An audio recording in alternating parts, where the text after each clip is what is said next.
ಸೇವಾ ಸಮಿತಿ ವತಿಯಿಂದ ಇವತ್ತು ನಡೆದಿರ್ತಕ್ಕಂಥ ಕನ್ನಡ ಹಬ್ಬದ ಆಚರಣೆ ರಾಜ್ಯೋತ್ಸವ ಆಚರಣೆಗೆ ಬಂದಿರತಕ್ಕಂಥ ಗೋವಿಂದನಗರ ಕ್ಷೇತ್ರದ ನಮ್ಮ ಈ ಚಿಕ್ಕನಹಳ್ಳಿ ವಾರ್ಡಿನ ಎಲ್ಲ ನಮ್ಮ ಬಂಧುಗಳಿಗೆ ಒಂದು ಜನರಿಗೆ ಸ್ವಾಗತವನ್ನು ಹೇಳ್ತಾ ಇವತ್ತು ವಿಶೇಷ ಅಂತಂದರೆ ನಮ್ಮ ಸ್ನೇಹಿತರಾದಂಥ ನಮ್ಮ ಶಿವಮೊಗ್ಗ ಕರ್ನಾಟಕ ಅವರು ಇವತ್ತು ನಮ್ಮ ಜೊತೆ ಈ ಒಂದು ಕಾರ್ಯಕ್ರಮದಲ್ಲಿ ಆಗಮಿಸಿದ್ದಾರೆ.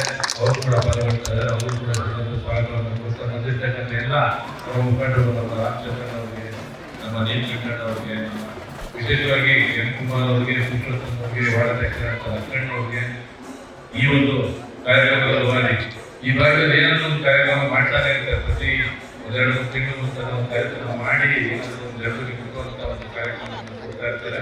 ಅದು ನಮ್ಮ ಮೋಷಕರು ಅವರು ಕೂಡ ವಿಶೇಷವಾಗಿ ಧನ್ಯವಾದಗಳನ್ನು ತಿಳಿಸ್ತಾ ತಿಳಿಸೋದವೆಲ್ಲ ಸೇರಿ ವಿಷ್ಣುವರ್ಧನ್ ಅವರ ಡಾಕ್ಟರ್ ವಿಷ್ಣುವರ್ಧನ್ ಅವರ ಒಂದು ಪುತ್ಥಳಿ ಅನಾವರಣ ಮಾಡಿದ್ದೀರ. ಹಾಗೆ ಒಂದು ಡೊಳ್ಳು ಕುಣಿತ, ವೀರಗಾಸ ಎಲ್ಲ ಸಾಂಸ್ಕೃತಿಕ ಕಲಾತಂಡಗಳನ್ನು ನಡೆಸಿ ಎಲ್ಲ ಈ ಭಾಗದ ಜನರಿಗೆ, ಈ ಭಾಗದ ಎಲ್ಲ ಯುವ ಪೀಳಿಗೆಗೆ ಒಂದು ಅದೆಲ್ಲ ಪರಿಚಯ ಮಾಡಿಕೊಂಡು ಸಂದರ್ಭದಲ್ಲಿ ಅಭಿನಂದನೆಗಳನ್ನು ತಿಳಿಸ್ತಾ ಇತ್ತು. ಒಂದು ಹೇಳಬೇಕಂತಂದ್ರೆ ಕನ್ನಡ ಏನಾದರೂ ಈ ಒಂದು ನಮ್ಮ ಬೆಂಗಳೂರಿನಲ್ಲಿ ಜೀವಂತವಾಗಿದೆ.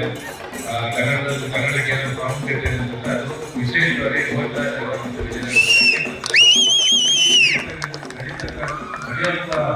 ಕನ್ನಡ ಪದಗಳು ಎಲ್ಲೂ ಬೆಳೆಯೋದು. ಕನ್ನಡಕ್ಕೆ ವಿಶೇಷವಾದ ಪ್ರಾಮುಖ್ಯತೆ ಕೊಟ್ಟು ಕನ್ನಡ ಭಾಷೆಯನ್ನ ಉಳಿಸಿಕೊಂಡು ಬೆಳೆಸಿಕೊಂಡು ನಮ್ಮ ಸಂಸ್ಕೃತಿಯನ್ನು ಉಳಿಸುವಂತ ಎಲ್ಲರಿಗೂ ಯಾರಿಗೂ ಕಾಳಜಿದ್ರೆ ಅದು ಈ ಗೋವಿಂದರಾಜ ವಿಜಯನಗರ ಕ್ಷೇತ್ರಕ್ಕೆ ಅಂತ ಈ ಸಂದರ್ಭದಲ್ಲಿ ಹೇಳೋದಕ್ಕೆ ಖುಷಿಯಾಗುತ್ತೆ.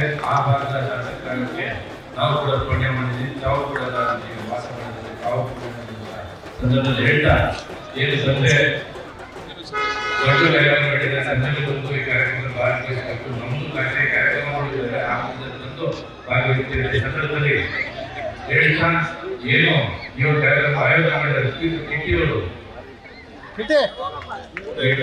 ಮತ್ತೆ ನಮ್ಮ ಅವರ ಪ್ರೋತ್ಸಾಹಕರಾದಂಥ ಉಮಾಶಂಕರ್ ಬಹಳ ಅದ್ಭುತವಾದ ಕಾರ್ಯಕ್ರಮ ಮಾಡಿದ್ದಾರೆ. ಅವ್ರಿಗೆ ಎಲ್ಲ ಕನ್ನಡಿಗರಿಂದ ಎಲ್ಲ ನಮ್ಮ ವಿಶ್ವದ ಜನಗಳಿಂದ ಪರವಾಗಿ ತಮಗೆ ಅಭಿನಂದನೆಗಳು, ವಿಶೇಷ ಧನ್ಯವಾದಗಳು. ಇದೇ ರೀತಿ ಕಾರ್ಯಕ್ರಮವನ್ನು ಮಾಡ್ತಾರೆ. ಖಂಡಿತವಾಗ್ಲೂ ಮುಂದೆ ಕೂಡ ನನ್ನ ಜೊತೆಗೆ ಸಂದರ್ಭದಲ್ಲಿ ಹೇಳ್ತಾ ಮಾಡ್ತೀನಿ.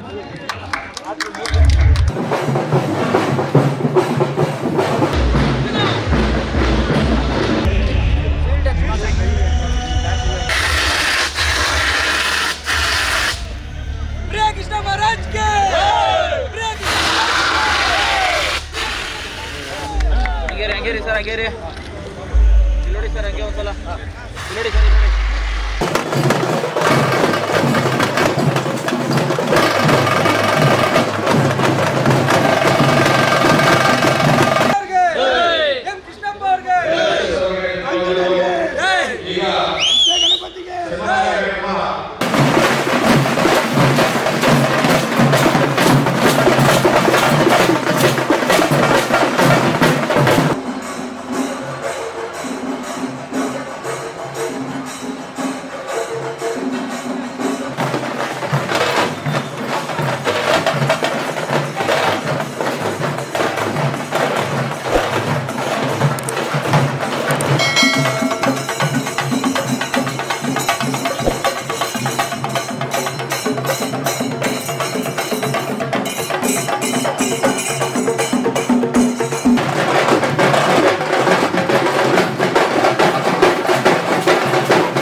ಈ ಒಂದು ಅದ್ದೂರಿ ಮೆರವಣಿಗೆ ಕಾರ್ಯಕ್ರಮದಲ್ಲಿ ಕರ್ನಾಟಕ ರಾಜ್ಯದ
ಮಾತಾಡ್ತಾನೆ ಈ ಕಾರ್ಯಕ್ರಮಕ್ಕೆ ಬಂದಿದೆ.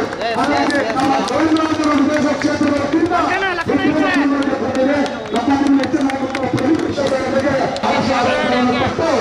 ಕಾರ್ಯಕ್ರಮಕ್ಕೆ ಬಂದು ನಮಗೆ ಲೇಟೆಸ್ಟ್ ಹಾಗೂ ಇಂಟ್ರೆಸ್ಟಿಂಗ್ ಸುದ್ದಿಗಳಿಗಾಗಿ ಬಾಸ್ ಟಿವಿ ಕನ್ನಡ ಚಾನೆಲ್ನ ಸಬ್ಸ್ಕ್ರೈಬ್ ಮಾಡಿ. ಹಾಗೆಯೇ ಬೆಲ್ ಐಕಾನ್ ಪ್ರೆಸ್ ಮಾಡಿ. ಇದರ ಜೊತೆಗೆ ಫೇಸ್ಬುಕ್, ಇನ್ಸ್ಟಾಗ್ರಾಮ್, ಎಕ್ಸ್ ನಲ್ಲೂ ಮಿಸ್ ಮಾಡದೆ ಫಾಲೋ ಮಾಡಿ.